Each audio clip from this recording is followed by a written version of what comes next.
Nos acompaña aquí en el estudio de los noticieristas en esta mañana. Nos da mucho gusto saludar a Miguel Calderón Quevedo. Él es el coordinador general del Consejo Estatal de Seguridad Pública en el estado de Sinaloa. Miguel, ¿cómo estamos? Muy buenos días, Luis. Muy buenos días. Gracias de nuevo por recibirnos a la entrega del volumen 5 del Percibe. Del Percibe, que hemos estado gracias por acompañarnos del Percibe, que han estado ustedes pues analizando los diferentes delitos en Sinaloa, cómo los percibe la ciudadanía. Y en particular, el día de hoy ya es el penúltimo volumen, entonces, sí, de este medición. Primer estudio que, como bien sabes, nos hacía falta analizar el fenómeno de la violencia desde el punto de vista de la percepción, tomando en cuenta que hay un dato y una cifra real, que es la que nos da la Fiscalía y el Secretariado Ejecutivo, pero nunca antes de este estudio se había analizado la percepción, que es lo que siente la gente. Y el día de hoy, como sacamos mucha información de este primer estudio, lo dividimos en 5 entregas. Es la entrega número 5, la penúltima, de un total de 6. Y en esta ocasión preguntamos, un poco damos a conocer lo que resultó de la pregunta, ¿qué es lo que observa la gente a su alrededor? ¿Sabe usted si han sucedido las siguientes situaciones alrededor de su vivienda? Y se enlista una serie de situaciones en donde la mayor mención se la llevó desaparición forzada. Desaparición forzada. Los levantones que les decimos aquí. Privación ilegal de libertad, que se parecen, pero no son lo mismo. Unas son atribuibles a la autoridad y otras atribuibles básicamente al crimen organizado. Y las otras 2 menciones importantes que vienen en la parte alta del ranking son violencia familiar y narcomenudeo. En sentido opuesto, los sucesos que tuvieron menos menciones son la violación y el feminicidio, curiosamente. Con todo y que muchas veces en la agenda pública o mediática se menciona mucho el feminicidio, ¿no? Sin duda, sobre todo porque son delitos de activo impacto que llaman mucho la atención, pero además en los últimos casos, como ustedes lo han dado a conocer, pues han sido muy trágicos, muy lamentables. Pero aún así los sinaloenses no lo observan cerca de su entorno, ese riesgo. Entonces, no tanto como así la privación y desaparición forzada. Esas son los 2 principales. Entonces, exacto, están en la parte más que el robo, más que el robo, más que inclusive la coordinación que puede haber entre la autoridad y la delincuencia, ¿no? La corrupción. O sea, más la desaparición forzada y la privación ilegal de la libertad. ¿Y cómo es que responden en este sentido? Tenemos una diferencia también entre ciudades, como ya lo hemos visto antes aquí contigo. Tenemos como 3 Sinaloas, ¿no? Una forma de percibir las cosas en Mazatlán, otra en el norte del estado y otra en el centro. Pero el estándar general, básicamente el 44% de las respuestas de desapariciones fue a nivel estado. Pero ese 44% se disgrega a nivel... Pero le preguntan ahí, sí me interesaría profundizar. Dice, ¿ha habido desapariciones cerca de su vivienda? Y el 46%, Miguel, dice que sí. 44. Pero un 44%. Sí, que es altísimo. El 30% que no está seguro y el 26% no. Así es. Pero es muchísimo, o sea, poco más de 4 de cada 10. Claro. Sí, la incidencia real está mucho más abajo de esta cifra. Es mucho más... Sí, o sea, es más la sensación de que algo está pasando en ese sentido. Es correcto. Que lo que ocurre. Que lo que realmente ocurre. Sí, si nosotros nos vamos a la tabla de las denuncias reales, y bueno, y ahí también hay hay un supuesto de que no todas las desapariciones se denuncian, ¿no? Porque hay quienes tienen la esperanza de que el crimen organizado un poco retorne, nos dé información o que aparezcan. Pero sí, independientemente de esos detalles, es mucho más alta la percepción que la realidad en este delito en particular. Y bueno, y si disgregamos este tipo de percepciones por zona, vemos que prácticamente también no hay una correspondencia entre la realidad y la percepción, porque sin duda en Mazatlán es donde tenemos una mayor incidencia en contraste con lo que sucede por ejemplo, en Mochis. Sin embargo, la percepción es mucho mayor en Mochis que en Mazatlán, y está en un punto intermedio Culiacán por ahí. Sucede entonces que mientras que en Mochis, el 54% de los que respondieron a la encuesta dice que sí perciben que haya desapariciones. En los Mochis. En los Mochis. 54%. En Mazatlán ese porcentaje cae al 38%, por ejemplo, ¿no? Okay. Y en Mazatlán hay más, en la estadística real hay más desapariciones. En las denuncias oficiales hay muchas más denuncias en Mazatlán que en Mochis. Pueden ser dos cosas, ¿no? Número uno, que incida la tendencia que se tuvo de 2011, 2012, 2013, 2014, que era muy fuerte el tema de las desapariciones forzadas, quizá un poco antes inclusive, sí, en los Mochis, y que hoy ha bajado por fortuna. Por fortuna sí ha bajado.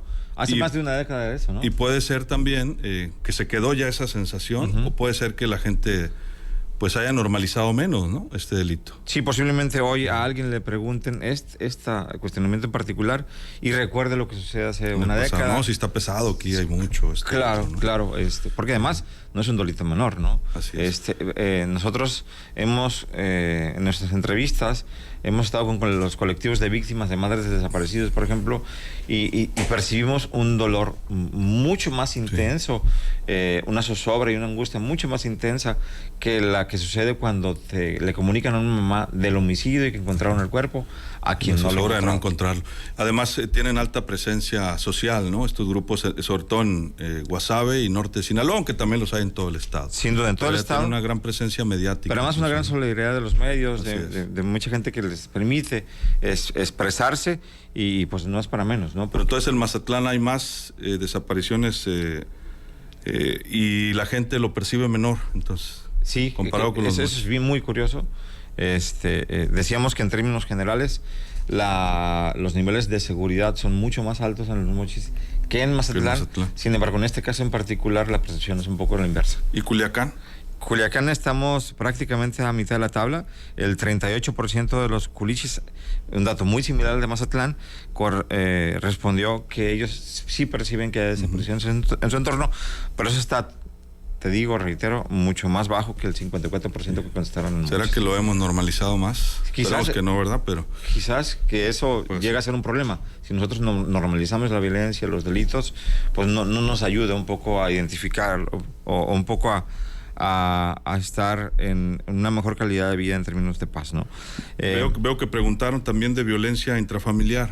Sí, violencia familiar es un tema también. Un tema que han trabajado mucho ustedes en algunos segmentos, ¿no? También como. Sí, de hecho, grupo. En la realidad, sí, en las denuncias que se somete, que se tramitan en la fiscalía, este delito de la violencia familiar es el más alto por mucho en la lista de todos los delitos, ¿no? Es decir, hoy, más que nunca, algunos atribuyen a que hoy hay una cultura de la denuncia mucho más amplia que hace algunos años. Más que homicidio, más que feminicidio, más que robo de auto, más que lo mucho que sea, más. Violencia intrafamiliar. Estamos hablando de alrededor de 6,000 el año pasado, en todo el 2022, y este año vamos a superar esa cifra, lamentablemente.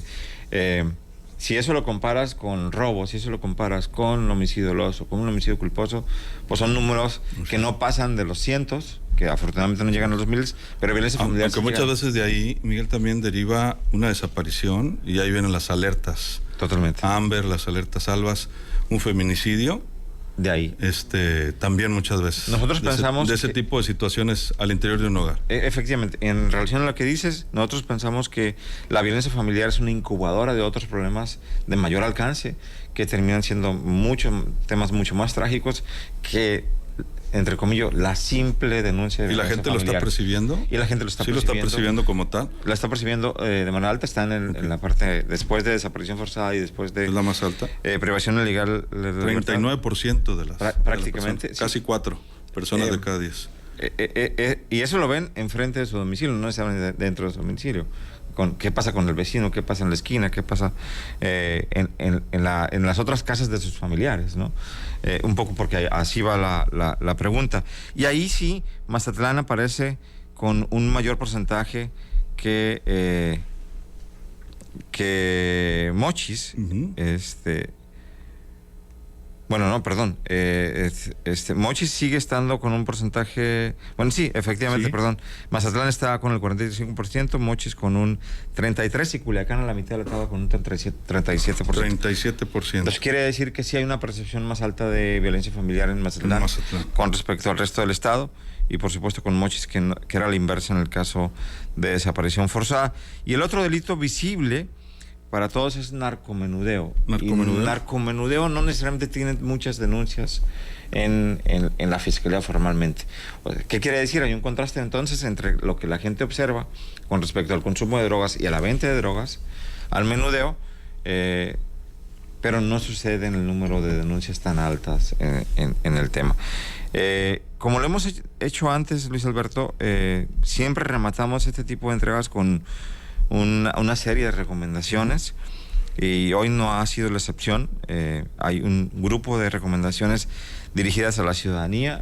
De nuevo, creemos que gran parte del cambio social está en nosotros como vecinos, y le reiteramos que es importantísimo seguir fomentando la participación de los vecinos en este tipo de temas, que se organicen en chats, que se organicen como familiares, como vecinos, para identificar este tipo de problemas y entonces acordar una ruta para su solución. ¿Y a las autoridades también le están haciendo algunas recomendaciones? Por supuesto que sí, a las autoridades, y vienen en un paquete dependiendo de la autoridad. A la Fiscalía en particular le pedimos reforzar el trabajo de las fiscalías especializadas en desaparición, por ejemplo, no solamente con más recursos humanos, sino también financieros, para mejorar la efectividad de estas investigaciones, que no queden como carpetas en el olvido, como casos sin resolver. A la Secretaría de las Mujeres, porque también de nuevo sale la violencia familiar, la maestra Tere, la doctora Tere está haciendo una gran labor ahí, pero el problema es muy, muy complejo. Seguimos viendo que los temas van a la alza, que ella está presente cuando hay temas en extremo trágico como los feminicidios, pero que sin duda debemos de ser más solidarios con esta Secretaría y el liderazgo de la doctora. ¿Qué le piden a la Secretaría de las Mujeres? Que incrementemos la infraestructura para la atención de los casos de violencia familiar. Es necesario eficientar la parte preventiva, ir a las causas en este delito con programas de intervención específica en sectores de mayor incidencia. Estamos viendo que se están creando centros de justicia para las mujeres, se están creando refugios de violencia familiar, pero en muchos de los casos estamos quedando corto con respecto a lo que al número de casos que suceden. Entonces, no es suficiente lo que la Secretaría pueda hacer, sino que ocupa la solidaridad transversal de las otras dependencias, pero también de los organismos de la sociedad civil, sí, como bien decías hace un momento, instituciones de asistencia privada y bueno, todos los que podamos ayudar.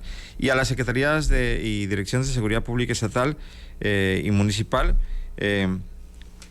para que podamos ubicar y mejorar la labor de los elementos policíacos y las unidades.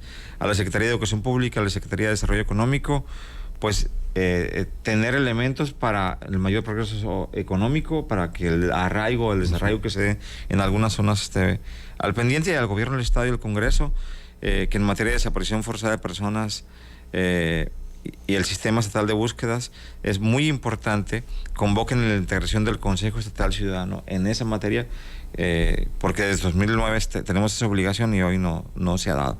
Entonces, creemos que este tipo de problemáticas tendrán que tener una atención integral, no solamente desde una dependencia o desde un punto de vista o desde una ruta, sino desde varias rutas, desde varias dependencias y con la solidaridad de quienes somos ciudadanos, como sucede con la Coordinación General del CES, como sucede con los medios masivos de comunicación. Y hacer un llamado también a Ejecutivo y Legislativo. Así es.